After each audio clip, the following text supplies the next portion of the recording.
이렇게 표현할 수 있습니다. 중이 제 머리 못 깎는다.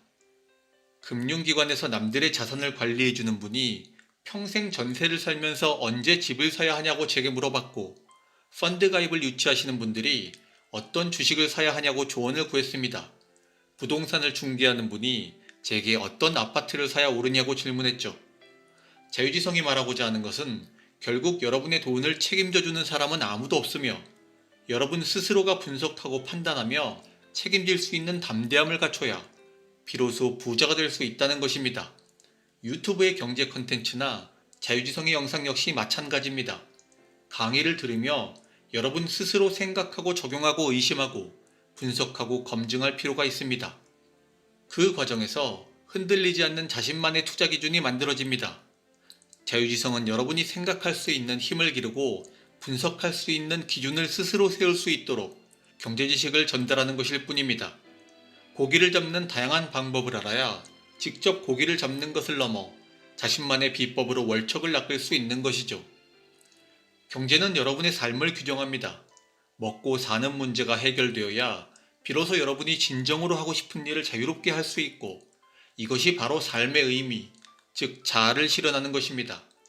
남들이 욜로라고 휘파람을 불며 유흥과 소비에 탐닉하고 있을 때 여러분이 대출을 받아 등기를 치고 그 대출금과 이자를 갚기 위해 분투하고 있다면 여러분의 삶은 경제적 자유에 더 가까이 다가선 것입니다. 남들이 세금이 무섭다고 집을 사기를 두려워할 때 용기 있게 집을 사고 세금을 감당하기 위해 허리띠를 쥐어짜고 있다면 여러분의 삶은 경제적 자유에 더 가까이 다가선 것입니다. 그리고 여러분이 먹고 사는 문제로부터 해방된 미래의 어느 순간 진정한 나를 찾아 떠나는 새로운 삶이 시작됩니다. 이것을 우리는 인생의 제2막이라고 말하죠. 경제적인 풍요를 통해 진정한 자유를 찾아야 비로소 지금까지의 나와는 완전히 다른 두 번째 삶의 문을 열 수 있는 것입니다. 결코 가보지 못했던 설레이는 삶이죠. 완전히 새로운 이 두 번째의 삶은 나이가 중요하지 않습니다. 이전 영상에서 말씀드렸던 강태공의 이야기를 다시 한번 여러분과 나눠보죠. 여러분은 강태공이라는 인물을 낚시꾼의 대명사로 알고 있습니다. 강태공은 70세가 될 때까지 매우 가난하게 살았죠. 그가 하는 일이라곤 오직 낚시뿐이었습니다. 그리고 부인마저 맨날 낚시만 하는 강태공을 견디지 못해 가출을 합니다. 강태공이 극진이라는 나루토에서 하는 일이라곤 독서와 낚시뿐이었죠. 그는 70대가 되어서도 지식을 쌓는 공부에 손을 놓지 않습니다. 그리고 그가 72세가 되던 해 낚시터 근처에서 사냥을 하던 서백창이라는 인물이 낚시를 하며 책을 읽고 있는 강태공을 발견합니다. 창은 강태공에게 다가가 이야기를 나누고 그의 식견에 놀라죠. 그리고 강태공에게 간절히 청합니다. 나라를 크게 일으킬 수 있도록 도와달라고 말입니다. 마침내 강태공은 72세의 세상으로 출사하는 새로운 삶의 문을 열죠. 강태공은 창의 스승이 되어 평생 쌓아온 지혜와 지략을 발휘하며 결국 은나라를 멸망시키는 역성혁명의 1등 공신이 됩니다. 때는 기원전 1046년, 강태공의 지략은 4만 5천의 군사로 은나라 72만 대군을 격파하는 기적적인 승리를 이뤄냅니다. 통일제국 주나라가 세워지는 순간이죠. 이후 창은 주나라의 문무왕, 강태공은 재상이 되어 주나라의 부흥을 이끌게 됩니다. 이후 문무왕은 강태공에게 봉토를 하사하고 강태공은 그곳에 제나라를 세워 왕위에 오르죠. 그리고 세상을 떠날 때까지 제나라를 통치합니다. 그래서 나온 말이 궁80 달80이라는 고사성어입니다. 나이 80까지 가난하게 살다가 이후 80년을 영달하며 살았다는 뜻이죠. 강태공이 70대에 인생 제2막의 문을 열어 죽을 때까지 번영의 삶을 산 것처럼 아직 여러분의 때가 오지 않았을 뿐입니다. 아직 오지 않은 인생의 제2막, 아직 오지 않은 인생 최고의 날이 다가올 때를 기다리며 지혜를 쌓아가고 부를 쌓아가는 여러분이 되었으면 합니다. 거대한 부의 마법은 단시일 내에 이루어지는 것이 아닙니다. 오랜 시간과 인내를 필요로 합니다. 바로 시간이 지날수록 자산이 눈덩이처럼 불어나는 복리의 마법이죠. 복리란 중복된다는 뜻의 한자 복과 이익률을 의미하는 리가 합쳐진 단어입니다. 원금의 수익을 더한 금액이 다음 기간의 원금이 되어 이익률을 계산한다는 말이죠. 예를 들어 원금 100만 원에 연 10%의 수익을 거두면 다음에는 110만 원이 되고 그 110만 원에 다시 10%의 수익을 거두면 그 다음에는 121만 원이 된다는 말이죠. 이처럼 복리의 효과를 누리기 위해서는 빨리 시작하고 길게 투자하는 것이 좋습니다. 복리의 마법이 어떻게 나타나는지 그래프를 통해 더 구체적으로 살펴보죠. 그래프는 100달러를 투자해 연 10%의 수익률을 매년 거뒀을 때 시간이 지날수록 부가 얼마나 늘어나는지를 보여주고 있습니다. 15년이 지나면 418달러로 100달러의 원금이 4배 정도가 되며 30년이 지나면 1745달러로 원금이 약 17배가 되죠. 만약 여러분이 1억 원을 자산에 투자해 연 10%의 수익률을 꾸준히 거두면 15년 후에는 약 4억 원, 30년 후에는 약 17억 원이 된다는 말입니다. 그럼 아파트라는 자산의 복리 수익률은 어땠을까요? 당신이 집을 사지 못하는 진짜 이유라는 영상에서 예시로 들었던 목동 6단지 20평을 기준으로 어느 정도의 복리 수익률을 거둔 것인지를 함께 살펴보겠습니다.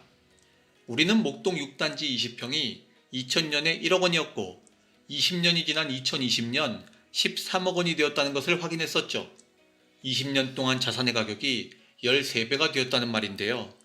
20년 동안 13배의 수익률을 복리로 거두려면 매년 얼마의 수익률을 거둬야 할까요? 매년 약 14%의 수익률을 기록해야 합니다.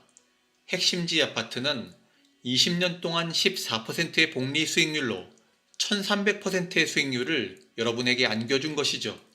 그런데 자유지성이 부동산, 특히 전세 수요가 탄탄한 곳의 아파트를 추천하는 이유는 전세를 끼고 사는 레버리지의 활용이 가능하기 때문입니다.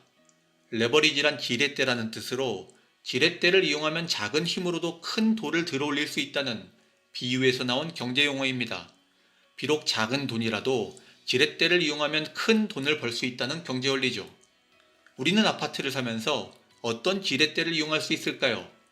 그렇습니다. 바로 타인 자본이죠. 다른 사람의 돈을 이용해 나의 돈을 훨씬 크게 만드는 원리가 바로 레버리지 투자인 것입니다. 아파트의 레버리지 투자를 위해 이용하는 타인 자본은 대출금이나 전세금이죠. 여러분이 은행에서 받는 대출은 누군가가 은행에 저축한 예금입니다. 투자를 무서워하는 누군가가 은행에 예금을 해놨기에 여러분이 그 돈을 대출받고 여러분의 돈을 합쳐 아파트라는 큰 실물 자산을 살 수 있는 것이죠. 그리고 내 집 마련을 두려워하는 누군가가 전세를 살게 되면 그 전세금을 지렛대 삼아 전세를 끼고 적은 돈으로도 아파트를 살 수 있는 겁니다. 대출금이나 전세금이라는 타인 자본을 지렛대 삼아 적은 자본으로 큰 아파트를 사서 부의 효과를 극대화한다. 그리고 여기에 인내의 시간을 합쳐 복리의 효과를 극대화한다. 이것이 바로 눈덩이를 크게 굴리는 레버리지와 복리 효과라는 시간이 합쳐진 자산 인플레이션의 마법이죠. 자유지성은 이것이 부의 열쇠라고 말씀드린 바 있습니다. 작은 종잣돈과 대출금 또는 전세금의 레버리지, 그리고 시간과 긴 세월을 견뎌나가는 인내, 이것이 가진 것 없는 우리가 거대한 부를 이룰 수 있는 열쇠인 것이다. 그럼 목동 6단지를 예시로 타인 자본을 활용한 부의 레버리지 효과가 어떻게 나타나는지를 살펴보겠습니다. 우리가 2000년에 목동 6단지 20평을 오롯이 내 돈 1억으로 샀을 경우 2020년 13억 원이 되어 수익률은 1300%였죠. 복리로는 20년 동안 꾸준히 약 14%의 수익률을 거둔 것이 됩니다. 하지만 2000년 시세표를 보시면 당시 전세는 7천만 원이었다는 것을 알 수 있습니다. 전세입자의 전세금 7천만 원을 레버리지 삼아 내 돈 3천만 원으로 전세를 끼고 목동 6단지를 살 수 있었다는 걸 의미하죠. 그래서 갑순이가 3천만 원을 투자해 전세를 끼고 목동 20평을 샀다면 수익률은 얼마가 될까요? 3천만 원을 투자해 1억 원에서 13억 원으로 집값이 올랐으니 수익은 12억이 되었죠. 따라서 4000%의 수익률을 거뒀다는 계산이 나옵니다. 오롯이 내 돈 1억으로 아파트를 샀을 경우 수익률은 1300%, 전세금이라는 타인 자본을 활용해 같은 아파트를 샀을 경우 수익률은 4000%, 따라서 자기 자본만으로 투자를 했을 때보다 압도적으로 큰 수익률을 거두게 되는 것입니다. 그래서 자산 투자에서 가장 중요한 것은 타인 자본을 활용하는 기술이며 이것이 바로 신용의 무기인 대출, 그리고 전세입자의 전세금인 것입니다. 그럼 갑순이처럼 3천만 원으로 12억 원, 즉 4000%의 수익률을 거두려면 복리로 매년 몇 %의 수익률을 거둔 것이 될까요? 약 20.5%입니다. 연 20.5%의 수익률을 복리로 20년 동안 거두면 4,000%의 수익률이 되죠. 연 20%의 수익률은 얼마나 대단한 수치일까요? 세계 최고의 투자자로 존경받는 워렌 버핏의 연평균 수익률 22%와 거의 같은 수준입니다. 전세를 끼고 용기 있게 집을 샀던 갑순이의 투자 실력은 워렌 버핏급이었던 거죠. 이처럼 여러분이 시간과 인플레이션, 레버리지의 마법으로 큰 부를 이루도록 하기 위해 자유지성은 하루라도 빨리 내 집 마련을 하고 종잣돈이 부족하다면 전세를 끼고서라도 실물 자산을 사두라고 말씀드리는 것이죠. 만약 전세를 살고 있다면 전세를 빼며 월세로 옮겨서라도 하루속히 자산 투자를 해야 하는 것입니다. 일찍 집을 사면 살수록, 일찍 자산을 마련하고 투자를 하면 할수록 복리의 시간 마법이 여러분을 더욱 큰 부자로 만듭니다. 그래서 인류 최고의 지성으로 불리는 아인슈타인도 이렇게 말했죠. 복리는 인류 최고의 발명 중 하나다. 그래서 자유지성은 여러분께 강조합니다. 부자가 되고 경제적 자유를 얻고 싶다면 빨리 시작하고 길게 투자하라. 두려움을 떨쳐버리고 용기 있게 결단하라.